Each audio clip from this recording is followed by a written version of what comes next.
अस्सलाम वालेकुम friends, welcome to my channel. मैं हूं सैयद अहमद। आज का टॉपिक लेकर आए हूं आप लोगों के लिए सेडिमेंटी रॉक। तो सेडिमेंटी रॉक के बारे में आज हम डिस्कस करेंगे। सेडिमेंटी रॉक टाइप्स हम पढ़ेंगे, सेडिमेंटी रॉक फॉर्मेशन, और लास्ट में जो है सेडिमेंटी रॉक स्ट्रक्चर हम पढ़ेंगे इस वीडियो में। अगर आप मेरे चैनल पर न्यू है तो चैनल को सब्सक्राइब कीजिए और बेल आइकन पर क्लिक कीजिए ताकि नेक्स्ट वीडियो भी आप तक पहुँचती रहे, और इस वीडियो को पूरा देख लीजिएगा। अच्छा दोस्तों, तो शुरू करते हैं सेडिमेंटी रॉक के बारे में। सेडिमेंटी रॉक निकला होते सेडिमेंटी निकला होते सेडिमेंट से। लेकिन आप लोगों के जहन में सवाल आता होगा कि सेडिमेंट कहाँ से आते हैं। सेडिमेंट आते इग्नियस रॉक से या फिर वॉल्केनिक रॉक से। जब इग्नियस रॉक और वॉल्केनिक रॉक्स की वेदरिंग इरोजन हो जाए, ट्रांसपोर्टेशन हो जाए, ट्रांसपोर्टेशन के बाद फिर उसकी डिपोजिशन, फिर लिथिफिकेशन हो जाए, तब जाके सेडिमेंटी रॉक बनते हैं। इग्नियस रॉक के बारे में मैंने वीडियो बना ली है, आप जाके देख सकते हैं। ठीक है, इग्नियस रॉक में जो फिर टाइप्स हैं और इसके बारे में डिटेल के साथ नहीं बताऊंगा, लेकिन आप जाके मेरी वीडियो वो देख सकते हैं इंशाल्लाह। आप लोगों के लिए हेल्पफुल होगी। तो सेडिमेंटी रॉक वैसे आप लोगों को पता है कि दूसरे रॉक की वजह से बनते हैं, जिसके बारे में मैंने बताया, तो वॉल्केनिक रॉक की वजह से या फिर इग्नियस रॉक। इग्नियस रॉक फिर वो एक्सट्रूसिव इग्नियस रॉक, वो रॉक जो ज़मीन की सरफेस पे बना हो, तो उसको हम एक्सट्रूसिव इग्नियस रॉक कहते हैं। सामने पिक्चर को अगर आप ध्यान से देखेंगे, जो सीडिमेंट है, सीडिमेंट की जब कंपेक्शन जो हो जाए तब जाके सीडिमेंटी रॉक बनता है। आप लोगों के जहन में ये सवाल आता होगा कि सीडिमेंट कहाँ से आते हैं। इग्नियस रॉक के बारे में मैंने बताया पिछली वीडियो में, अगर आप उस वीडियो को देखेंगे तो आप लोगों को समझने में आसानी होगी। और ये जो सीडिमेंट है ये प्री एग्जिस्टिंग रॉक की वजह से आते हैं। प्री एग्जिस्टिंग रॉक या वल्केनो या तो इग्नियस रॉक होंगे। जब इस प्री एग्जिस्टिंग रॉक वॉल्केनो या इग्नियस रॉक की वेदरिंग हो जाए तब जाके सेडिमेंटी रॉक बनते हैं। याद रहे, सेडिमेंटी रॉक रॉक का टाइप्स है, जो कि इसके अलावा और भी दो है, इग्नियस है और दूसरा मेटामॉर्फिक। चूँकि सेडिमेंटी रॉक बना होते है सेडिमेंट की वजह से, और अगर ग्रेवल फ्रेगमेंट का साइज़ देखा जाए तो ये इसकी साइज़ ज़्यादा होगा बनिस्बत सैंड के और सिल्ट के। ठीक है, फिर इसी तरह सैंड फ्रेगमेंट साइज़ अगर देखा जाए और फिर सिल्ट के और फिर क्ले के। लेकिन याद रहे, जिस सैंड की अगर साइज़ ज़्यादा हो तो वो आगे ज़्यादा मूवमेंट नहीं कर रहा होगा, क्योंकि इसकी साइज़ ज़्यादा है और इसकी जो ग्रेविटी है वो ज़्यादा है, तभी तो वो आगे मूवमेंट नहीं कर रहा। अभी हम सेडिमेंटी रॉक प्रोसेस पढ़ेंगे।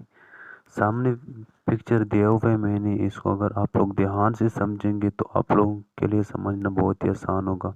पहले जो टॉप पे है वो है वेदरिंग और इरोजन। वेदरिंग और इरोजन वो प्रोसेस है जबकि ऑलरेडी पहले से मौजूद रॉक और इसकी वेदरिंग हो जाए। वेदरिंग मीन्स कि उसके टुकड़े करके वो हो जाए और पीसीज में डिवाइड हो जाए, तभी तो उसको वेदरिंग कहते हैं। लेकिन वेदरिंग के फिर दो टाइप्स हैं, एक है केमिकल, दूसरा है मैकेनिकल। ठीक है, अगर केमिकल की वजह से किसी रॉक की वेदरिंग हो जाए तो उसको हम केमिकल वेदरिंग कहते हैं। अगर मैकेनिकल मतलब फिजिकली किसी रॉक की वेदरिंग हो जाए तो उसको हम मैकेनिकल वेदरिंग कह सकते हैं।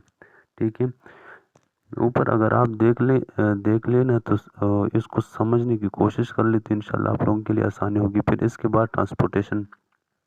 ट्रांसपोर्टेशन ये वो प्रोसेस है जो कि ऑलरेडी जो वेदर रॉक हो, वेदर सैंड फ्रेगमेंट हो या फ्रेगमेंट हो, अगर वो एक जगह से दूसरी जगह चले जाए, या हवा के ज़रिए या पानी के ज़रिए, अगर वो एक जगह से दूसरी जगह चले जाए और कुछ मूवमेंट कर ले तो इसको हम ट्रांसपोर्टेशन कहते हैं। लेकिन ट्रांसपोर्टेशन में ये बात याद रखिए कि अगर किसी फ्रेगमेंट की साइज़ ज़्यादा है तो वो आगे ज़्यादा मूवमेंट नहीं कर रहा होगा। मूवमेंट मतलब वो ज़्यादा ट्रांसपोर्ट नहीं होगा, क्योंकि उसकी साइज़ ज़्यादा है तभी तो वो आगे नहीं जाएगा।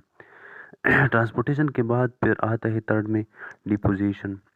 डिपोजिशन ये वो प्रोसेस है कि जो ट्रांसपोर्टेड मिनरल हो, सेडिमेंट हो, और वो ट्रांसपोर्टेड मिनरल और सेडिमेंट एक जगह पे जमा हो जाए तो इसको हम डिपोजिशन कहते हैं, मतलब इकट्ठे हो जाए, इसको हम डिपोजिशन कहते हैं। डिपोजिशन करने के बाद जो चौथे नंबर पर है वो है लिथिफिकेशन। लिथिफिकेशन ये वो प्रोसेस है कि जो डिपॉजिटेड मिनरल और सेडिमेंट आपस में कंपेक्शन और सीमेंटेशन हो जाए तो उसको हम लिथिफिकेशन कहते हैं। ठीक है, इसी तरह तब जाके ये प्रोसेस होता है, तब जाके सेडिमेंटी रॉक बनेगा। ठीक है, वेदरिंग हो जाए, एरोजन जो कि मैंने बता दिया, और ट्रांसपोर्टेशन के बाद डिपोजिशन के बाद फिर लिथिफिकेशन ये वो प्रोसेस है कि जब सेडिमेंट के बीच में कॉम्पेक्शन और सीमेंटेशन हो जाए तब जाके रॉक बनता है। और लास्ट में लिथिफिकेशन की वजह से लास्ट में फिर सेडिमेंटी रॉक बनेगा इसी तरह। लेकिन याद रहे जो जिस फ्रेगमेंट मतलब सेडिमेंट की अगर साइज कम हो तो वो ज़्यादा मूवमेंट कर रहा होगा। ठीक है, नेक्स्ट वीडियो में मैं इंशाल्लाह डिटेल के साथ बताऊंगा। सेडिमेंट्री रॉक टाइप्स में जो पहला है वो है clastic sedimentary rock. Clastic sedimentary rock वो रॉक जो कि पहले से इरोजन हो गया हो और इरोजन होने के बाद एक जगह पे ट्रांसपोर्टेशन इसकी हो गई हो, ट्रांसपोर्टेशन के बाद डिपोजिशन और लास्ट में लिथिफिकेशन हो गए हो, तब जाके क्लास्टिक सेडिमेंट्री रॉक बनेगा जो कि ब्रोकन पीसेस ही से बनेगा। कॉन्ग्लोमेरेट का अगर स्ट्रक्चर देखा जाए, सैंडस्टोन का देखा जाए, शेलस्टोन को देखा जाए तो इसी की स्ट्रक्चर इसी तरह ही होते हैं। क्लास्टिक सेडिमेंट्री रॉक जो है ये तीनों क्लास्टिक सेडिमेंट्री रॉक ही होंगे। दूसरा टाइप ऑफ सेडिमेंट्री रॉक वो है केमिकल सेडिमेंट्री रॉक।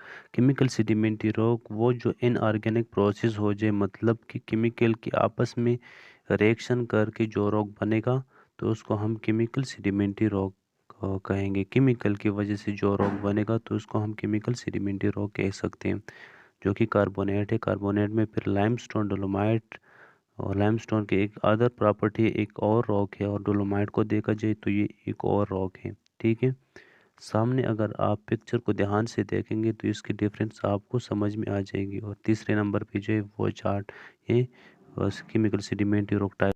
दूसरा सेडिमेंट्री रॉक है वो है ऑर्गेनिक सेडिमेंट्री रॉक।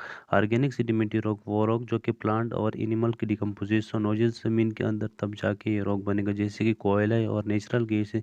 कोयला बनते हैं प्लांट और एनिमल की जब डिकम्पोजिशन हो जाए ज़मीन के अंदर, डेड हो जाए टोटली, तब प्लांट और एनिमल की पार्टिकल से कोयला फिर बन जाएगा।